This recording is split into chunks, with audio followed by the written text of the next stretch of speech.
Olá, meus amigos, estamos juntos mais uma vez para estudar a lição da Escola Sabatina. Que maravilha ter esse privilégio e que maravilha ter a sua companhia aqui nesse projeto. Interaja aqui conosco, coloque a sua opinião, faça o seu comentário, compartilhe esse vídeo com seus amigos e vamos juntos estudando a lição da Escola Sabatina. Hoje é quinta-feira, dia 7 de novembro, já estamos chegando à reta final aqui da lição número 6, e hoje eu tenho a alegria de ter aqui o irmão Gedi e a Ellen comigo, juntamente com você, para estudar a lição de hoje. Sejam bem-vindos, amigos. Obrigado. Nós vamos então agora fazer uma oração, pedindo a bênção de Deus para o estudo, e eu quero convidar você aqui para nos acompanhar. Vamos orar juntos. Querido Deus, nós te agradecemos pelo privilégio de estudar a tua palavra, pedimos o trabalho do Espírito Santo na nossa mente e no nosso coração, para que as lições sejam aprendidas, assimiladas e vividas na vida de cada um de nós aqui. Rogamos em nome de Jesus. Amém. Amém. Amigos, o testemunho da multidão. Nós já vimos aqui ao longo desta semana que o discurso de Jesus gera rejeição, provoca divisão, e aquela multidão e os líderes daquela época começam a planejar a morte de Cristo, porque o discurso era duro, né? Alguns abandonam Cristo, e os líderes não estão satisfeitos. Então, em algum momento, os líderes mandam soldados para prender Jesus.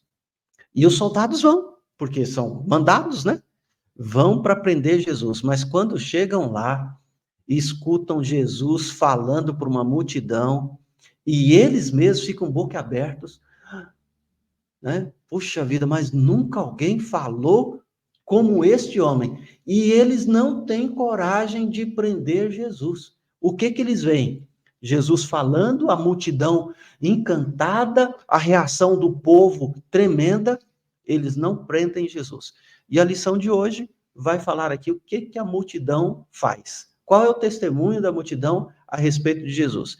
Eu quero ler aqui com vocês o texto de João, capítulo 7, a partir do verso 40.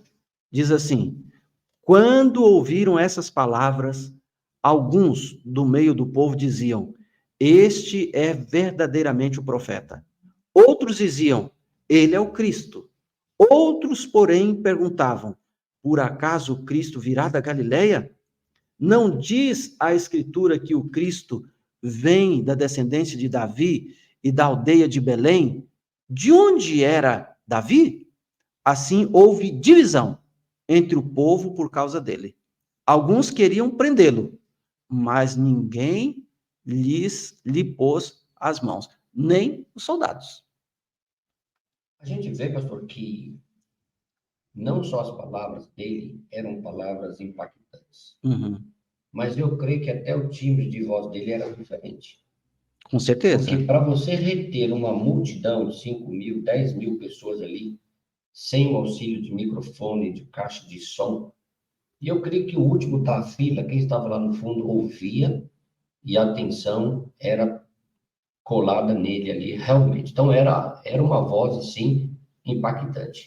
Então, nós tínhamos a questão da voz, da entonação, nós tínhamos a questão do conteúdo do que Jesus falava. Agora, esse conteúdo, às vezes eu me coloco no meio da multidão, sabe, irmão Gedi? Veja você ouvindo isso aqui, ó. O que ele estava falando aqui, que eles ficaram com essa reação de dizer assim, ele é o Cristo, verdadeiramente profeta. Diz assim, ó, olha o que Jesus diz, escuta a voz. E o texto diz assim, em voz alta, o verso 37, no último dia, o grande dia da festa, Jesus se levantou e disse em voz alta: se alguém tem sede, venha a mim e beba. Quem crê em mim, como diz a Escritura, do seu interior fluirão rios de água viva. Imagina as pessoas ouvindo isso.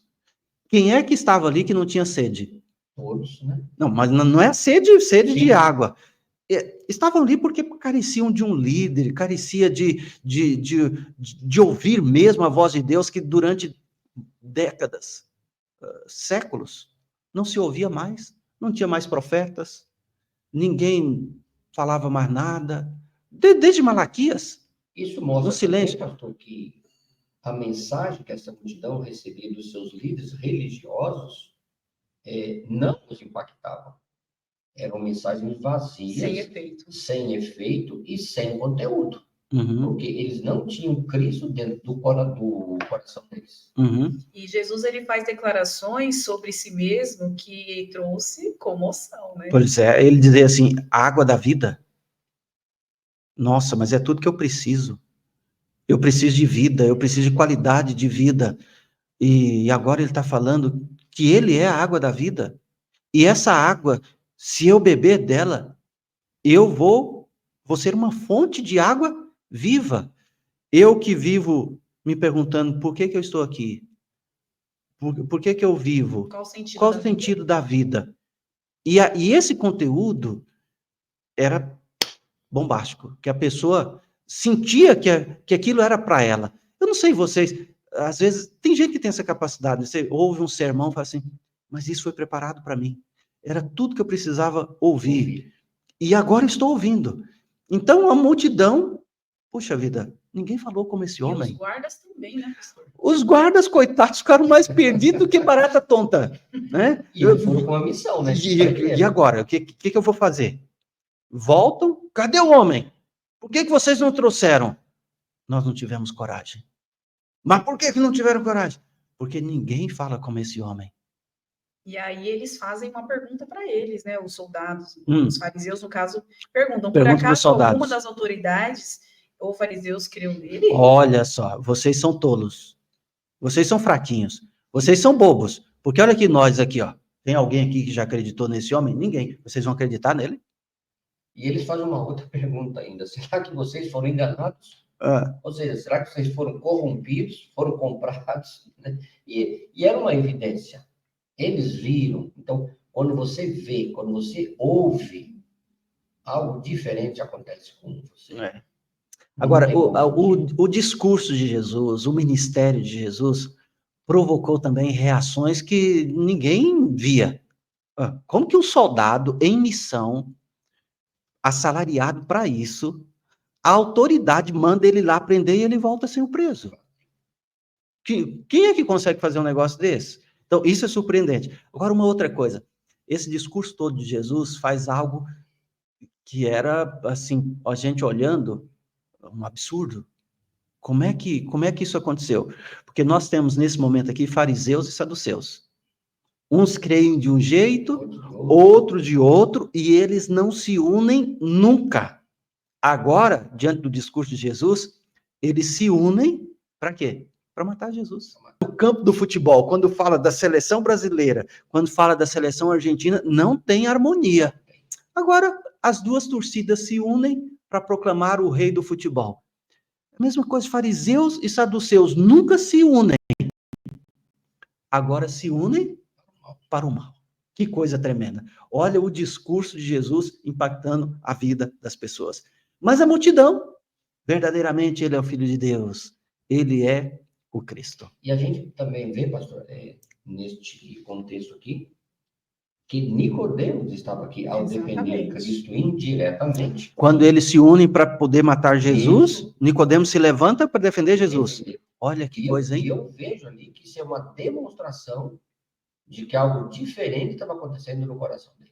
Com certeza. Porque lá no capítulo 3, ele também começou a ser impactado. Quando o próprio Cristo disse, olha, você precisa nascer de novo.